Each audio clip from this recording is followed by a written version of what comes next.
once a day that I would pray for you. I'd go and misbehave just so you'd notice too. Sneaking looks up and down from across the room.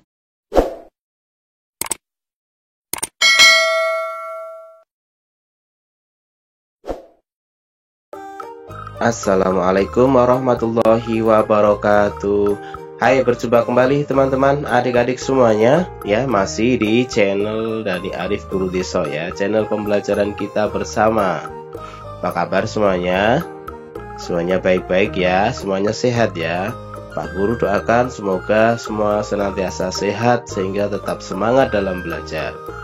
Baik adik-adik, teman-teman semuanya, kali ini kita akan belajar ilmu pengetahuan alam dan sosial tentang mengenal peta. Ya, sudah tahu kan peta? Ya, kita akan pelajari lebih lanjut ya teman-teman. Siap semuanya ya? Ya, dalam pembelajaran kita kali ini, dalam belajar mengenal peta kali ini, ada 6 tujuan pembelajaran yang Pak Guru ingin sampaikan. Yang pertama, yaitu kita akan berusaha menjelaskan pengertian dan fungsi peta. Kemudian yang kedua, mengidentifikasi jenis-jenis peta. Yang ketiga, menjelaskan unsur-unsur peta. Kemudian menghitung skala peta dan membaca peta di lingkungan sekitar, serta menceritakan pengalaman menggunakan peta dalam kehidupan sehari-hari. Kita mulai ya teman-teman semuanya. Ya. Pertama kita akan mengenal peta teman-teman. Peta adalah gambar permukaan bumi yang dibuat pada bidang datar dengan menggunakan skala tertentu. Nah, ini contoh peta lempengan tanah liat yang dibuat oleh masyarakat Babilonia pada zaman dulu kala. Ya. Jadi, walaupun masyarakat dulu primitif, jadul begitu ya, kan tapi mereka juga punya cara tersendiri ya untuk menentukan rute atau arah di wilayah mereka begitu ya. Nah, kumpulan peta yang disatukan menjadi sebuah buku disebut dengan atlas. Di sekolah kalian ada kan atlas? Ya, biasanya di perpustakaan pasti ada ya. Atlas yaitu kumpulan peta yang berada dalam sebuah buku ya, ada macam-macam peta dari masing-masing daerah. Kemudian peta yang berupa tiruan bola bumi dan menggambarkan bentuk bumi disebut dengan globe. Ini juga ada kan? Ya, biasanya baik itu di perpustakaan ataupun di laboratorium ya. Di laboratorium IPA biasanya kita bisa menemukan globe ini. Teman-teman, sekarang zamannya sudah canggih ya. Hampir di setiap gadget kita, HP kita, itu kita dapat menemukan peta digital. Ya, apakah peta digital itu? Ya, biasanya kita bisa menemukan di Google Map kan teman-teman ya. Nah, salah satu kelebihan dan keuntungan peta digital berapa diantaranya, yaitu yang pertama, mudah dan cepat diperbarui, dan tampilan peta dapat diperbesar atau diperkecil ya, dan serta kelebihan yang lain adalah dapat dibagikan melalui bantuan internet. Biasanya melalui media sosial ya, kita bisa berbagi atau share log begitu ya, untuk berbagi lokasi. Dan yang lebih penting bahwa peta digital ini sangat efisien dan efektif digunakan dimanapun ya, selama ada jaringan internet begitu ya. Nah, sekarang kita akan lanjutkan dengan mengenal jenis peta dan unsur-unsur peta. Jenis-jenis peta ada dua ya. Yang pertama, yang peta sifatnya umum, seperti yang ada di gambar sebelah kiri ya teman-teman. Nah, kemudian ada peta khusus. Bedanya apa Pak Guru? Nah, kita bisa lihat ya. Peta umum itu biasanya akan menerangkan, menjelaskan dari gambar itu dari berbagai hal ya. Di situ terangkum semuanya. Sedangkan peta khusus ya, biasanya hanya untuk menentukan beberapa hal yang dibutuhkan, misalkan untuk memantau cuaca.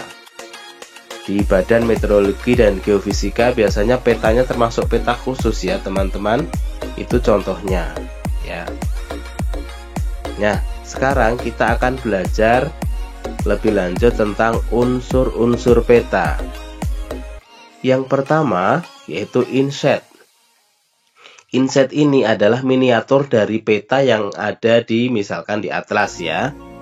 Jadi miniaturnya ada di sebelah kiri pojok kiri atas biasanya. Kemudian ada judul peta. Di situ disebutkan Provinsi Kepulauan Bangka Belitung. Kemudian ada orientasi yang menunjukkan arah mata angin ya. Karena supaya kita bisa menentukan arah sebelah mana posisi peta tersebut. Kemudian yang tidak kalah penting yaitu ada garis astronomi yang menentukan garis lintang dan garis bujur. Nah, yang berikutnya bahwa jarak di peta itu tidak sesuai dengan sesungguhnya ya teman-teman, maka ada skala peta. Ya, skala yang membandingkan antara jarak sesungguhnya dengan yang digambar begitu ya. Kemudian ada garis tepi yang membatasi dari peta tersebut, dan legenda. Ini yang lebih penting ya. Legenda itu apa Pak Guru? Kita akan lanjutkan. Ya, legenda berisi tentang keterangan simbol-simbol pada peta. Di antaranya, simbol garis ya, bahwa batas negara, batas provinsi dengan hitam agak tebal, batas kabupaten mungkin tipis dan kecil-kecil, kemudian jalan negara yang memanjang merah ya kan, serta jalan kereta api ataupun sungai ya. Ini simbol garis ya teman-teman. Kemudian simbol warna itu juga sangat penting dalam legenda di sebuah peta ya, dimana misalkan untuk melihat tingkat kedalaman laut, kalau itu putih ke biru-biruan atau lebih cenderung ke putih, mungkin kedalamannya hanya sampai dengan 200 meter. Atau di atasnya yang agak biru 200 sampai 3000 meter. Atau mungkin paling biru ya, itu lebih dari 3000 meter gitu. Nah, sekarang di dalam legenda itu juga ada simbol gambar. Simbol gambar ini ya, supaya kita bisa membedakan ya, mana jalan, mana kondisi kota dan perkotaan ya, serta topografi.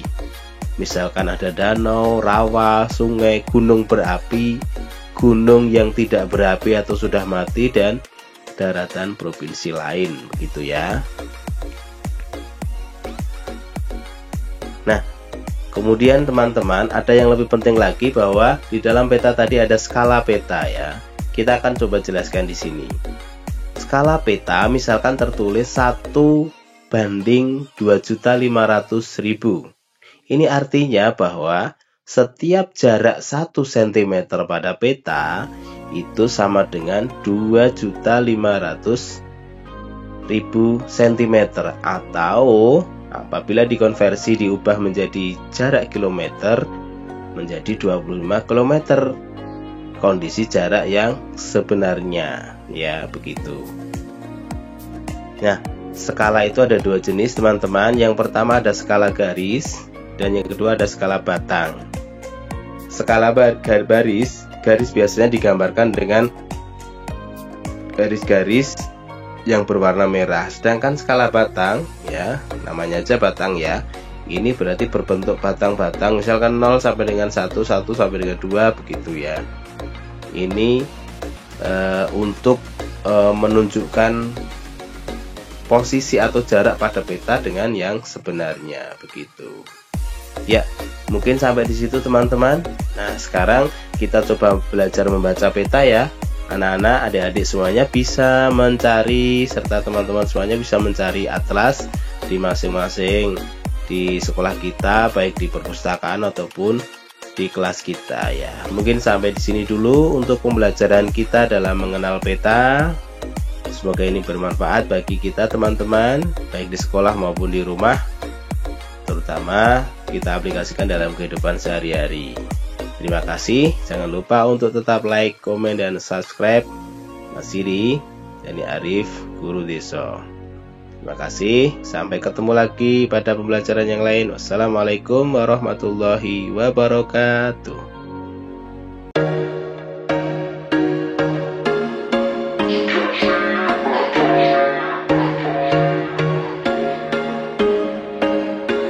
There was once a day that I would pray for you. I'd go and misbehave just so you'd notice too. Sneaking looks up and down from across the